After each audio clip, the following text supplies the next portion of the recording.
নমস্কার। আজ 22শে জুন শনিবার। আজকে সকালবেলায় কিন্তু ব্লগটা চালু হয়েছে রান্নাঘরের ছবি দিয়ে। রান্নাঘর থেকে আজকে ব্লগটা করছি। এখন বানাচ্ছি সকালের ব্রেকফাস্ট। এটার লিঙ্কটা অলরেডি আমি ডেসক্রিপশন বক্সে দিয়ে দেবো। এয়ার ফ্রায়ারের একটা রেসিপি, একদম অল্প তেলে ঝটপট বানিয়ে নেওয়া যাবে কিন্তু একটা ব্রেকফাস্ট। এটাকে আর এক্সপ্লেন আমি করছি না, কারণ লিঙ্কটা দিয়ে দেবো। তার থেকে বরঞ্চ আপনাদের সাথে গল্প করি। আজকে সেলিব্রেশনের কি কারণটা হচ্ছে আজকে আমার মায়ের জন্মদিন। না, একদমই মজা করলাম, জন্মদিন তো ঠিকই, কিন্তু এখানে আর কি করে সেলিব্রেশন করব বলুন। এটা একটা খুব দুঃখের বিষয় যে আমরা যারা দূরে থাকি তারা চাইলেও এই স্পেশাল দিনগুলোকে সেলিব্রেট করতে পারি না। তবে আজকে আমার বাড়িতে আসবে কিছু গেস্ট, তাই জন্যই সকাল থেকে তোড়জোড় চালু হয়ে গেছে। আপনারা আমার ব্লগ যারা দেখেন তারা যদি দেখে থাকেন যে আমি বুবলাকে নিয়ে এখানে একজনের বাড়িতে গেছিলাম আর একটা খুব মজার ইনসিডেন্ট শেয়ার করেছিলাম আমার ইন্টারভিউয়ের সময়কার কথা। তারাই আজকে আমাদের বাড়িতে আসছে, আপনাদের সাথেও আলাপ করিয়ে দেব। এখানে একটুখানি মেনুগুলো দেখিয়ে দিই যেগুলো আপাতত রেডি হয়ে গেছে।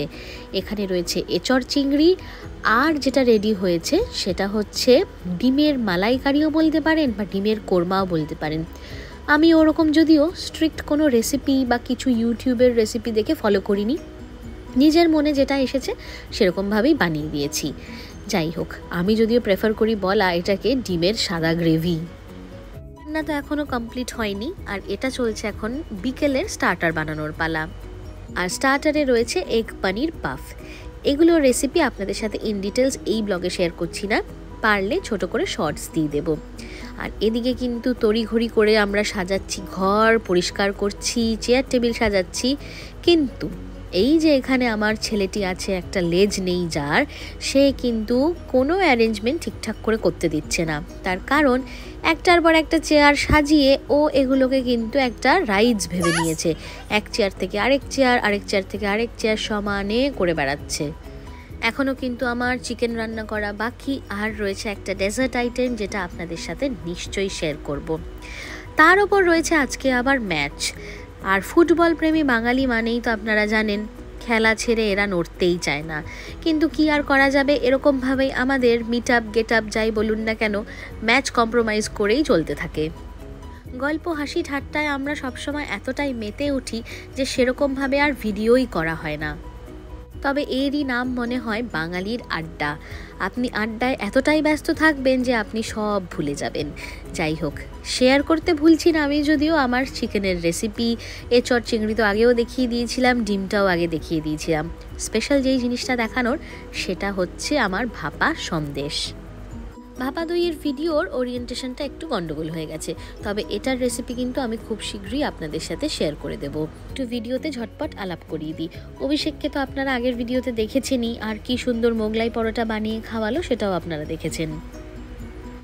এখানে ভিডিওতে আছে রুদ্রাক্ষদা আর শতরূপাদি, যাদের বাড়িতে আমরা ইনভিটেশনে গেছিলাম আর গিয়ে আলাপ হয়েছিল কিন্তু এখানে প্রিয়াঙ্কা দি আর অনিরুদ্ধ দার সাথে। এখন কিন্তু আবার একটু ছোট্ট পারফরমেন্স টাইম, তবে এইবারের পারফরমেন্সটা ফাঁকিবাজি হয়ে গেছে। তার কারণ এই দুজন প্রিয়াঙ্কা দি আর শতরূপাদিও কিন্তু খুব সুন্দর গান গায়, যাদের গান শোনা আজকে আমাদের আর হয়নি।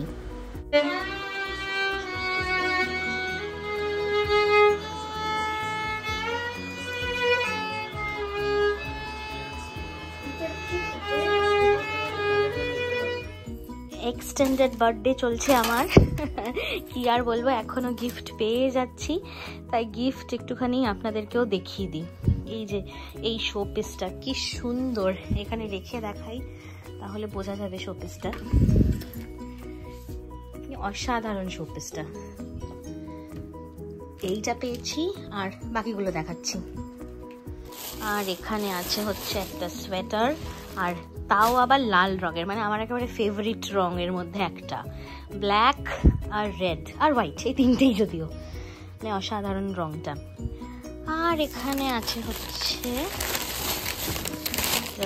কুকিজ, আর আছে হচ্ছে একটা ক্যান্ডেল, আর পেয়েছি হচ্ছে কিছু চিজ কেক, কিছু ফ্লাওয়ার্স। এগুলো যদিও খাওয়া হয়ে গেছে, আর ফ্লাওয়ার্সটা তো মনে হয় আপনারা অলরেডি দেখেই নিয়েছিলেন। আমার কিন্তু প্রত্যেকবার এই জন্মদিন হোক বা যে কোনো অনুষ্ঠানের গিফট আনবক্সিং করতে খুব ভালো লাগে। তা যাই হোক, কালকে রাত প্রায় 1-1:30 অবধি আমাদের গল্পগুজব আড্ডা চলেছে। আর তারপর আজ 7 সকালে বেরিয়ে পড়েছি কিন্তু আমরা একটা স্পেশাল ডেস্টিনেশনটা কতটা স্পেশাল সেটা ঠিক জানি না, তবে ইভেন্টগুলো যেগুলো হতে চলেছে সেগুলো কিন্তু অবশ্যই স্পেশাল। তার কারণ আজকে আমরা দেখতে আসছি এখানে বাংলা সিনেমা। জার্মানিতে বসে আমরা যেখানে হিন্দি সিনেমা দেখার কথাই ভাবতে পারতাম না একটা টাইমে, সেখানে আজ দেখতে আসছি বাংলা সিনেমা। আমি তো বিশ্বাসই করতে পারছি না। এসএনের কিন্তু বিশাল একটা বড় বাঙালি কমিউনিটি রয়েছে আর তারাই এটা কিন্তু অ্যারেঞ্জ করেছে। আমি যদিও সবার নাম বা কিছু খুব ভালোভাবে জানি না, তাই জন্য বলতে পারলাম না ইন ডিটেলসে। তবে এখানে বাঙালি কমিউনিটি কিন্তু অর্গানাইজ করতে চলেছে দুর্গাপূজাও এই বছর। আর আজ এসছি আমরা অথৈ দেখতে। অনির্বাণের সিনেমা আমার কিন্তু খুব ফেভারিট একটা অ্যাক্টর, কিন্তু আজকে আমি চেয়েও বা ইচ্ছা থাকলেও যেতে পারছি না সিনেমা দেখতে, তার কারণ আমার কাছে বুবলা থাকবে। জেনারেলি এখানে জার্মানিতে রুলও আছে, সিনেম্যাক্স বা অন্য কোনো সিনেমা হলে যেগুলো আমি জানি যে রুল 3 বছরের আন্ডারে বাচ্চাদেরকে এমনিও অ্যালাউ করে না সিনেমা হলে। আমি কিন্তু চেষ্টা করব এরপরে যদি আর কোনো বাংলা সিনেমা আসে আগে থেকে আমার চ্যানেলে দিয়ে দেওয়ার, যাতে এখানে যারা আপনারা জার্মানিতে আছেন এসএনের আশেপাশে যদি চান তাহলে টিকিট কেটে অবশ্যই বাংলা সিনেমা দেখতে আসবেন। আর এই 2 ঘন্টা কিন্তু মা আর ছেলে দুজনে একটু আশেপাশেটা ঘুরে দেখলাম। খুবই সুন্দর শহরটা, যেটুকু আমি এই 2 ঘন্টায় দেখলাম। আর সব থেকে ইন্টারেস্টিং জিনিস এখানে যেটা আছে সেটা হচ্ছে জার্মানির ঝুলন্ত ট্রেন। একটু বাদেই আপনাদেরকে দেখাচ্ছি ভিডিওতে সেটা কি। সানডে তাই হয়তো ফ্রিকোয়েন্সিটা একটু কম, তবে বারেই কিন্তু আমি দেখতে পাচ্ছি যে ট্রেন যাতায়াত করছে। খুব ইচ্ছা ছিল আজকে এই ট্রেনটা চড়ার, কিন্তু বুবলাকে নিয়ে একলা আমি ঠিক সাহস পেলাম না। এই যে দেখতে পাচ্ছেন কি সুন্দর অদ্ভুত একটা জিনিস। ট্রেনকে সবসময় চলতে দেখেছি মাটির ওপরে, এই প্রথম জীবনে আমি দেখলাম ঝুলন্ত ট্রেন কিরকম হয়। আপনারা যদি কেউ এই ঝুলন্ত ট্রেন আগে দেখে থাকেন বা চড়ে থাকেন, কিরকম এক্সপিরিয়েন্স কমেন্টে লিখে আমাকে কিন্তু প্লিজ জানাবেন। আর বুবলাকে বিজি রাখতে এখন আমরা রয়েছি পার্কেই। পার্কটা খুব বড়, অনেক রকম অ্যাক্টিভিটি করার মতন জিনিস আছে, তাই জন্য 2 ঘন্টা 30 মিনিট চোখের নিমেষেই কিন্তু কেটে গেছে এই পার্কে আমাদের আজ। বাচ্চারা চোখের নিমেষে কীরকম তাড়াতাড়ি বড় হয়ে যায়, আর সেইগুলো হয়তো আমরা এই ছোট ছোট জিনিস না নোটিস করলে বুঝতেও পারতাম না। এই যে মই বেয়ে বেয়ে কী সুন্দর উঠে যাচ্ছে আজকে, আমার সাপোর্ট হয়তো আর কিছুদিন পর লাগবেও না। বুবলা কত তাড়াতাড়ি বড় হয়ে যাচ্ছে। নাইস, যাও যাও যাও যাও যাও, ইয়া ও গুলো গুলো come come come please, come come Bubla come come, good job Bubla, come come come come come, yeah, good boy। আমাদের খেলাধুলার পালা শেষ আর সিনেমা দেখার পালাও শেষ, তাই এখন পেয়েছে প্রচন্ড খিদে। আমরা এখন চলে এসেছি স্বাদ বলে একটা রেস্টুরেন্টে। এটা যদিও আমার জানা ছিল না, আমাদেরই এক বন্ধু সাজেস্ট করলো যে এইখানে বিরিয়ানি নাকি অসাধারণ পাওয়া যায়, তাই এটা একবার টেস্ট করতেই হবে। রেস্টুরেন্টটা যদিও কিন্তু ডুসেলডর্ফে, আর আমরা যেখানে সিনেমা দেখতে গেছিলাম সেটা ছিল বখুম।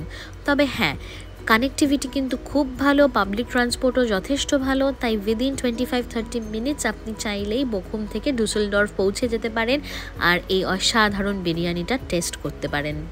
অল্প করে চেষ্টা করলাম মেনু কার্ডটা আপনাদেরকে একটু দেখিয়ে দেওয়ার। যাই হোক, এখানে এসে কিন্তু সত্যিই মনে হচ্ছে আমি একেবারে ইন্ডিয়াতে পৌঁছিয়ে গেছি। হিন্দি গান বাজছে, হিন্দি সিনেমা চলছে, ডেকোরেশন থেকে সব কিছু শুরু করে একদম ইন্ডিয়ান ভাইবস।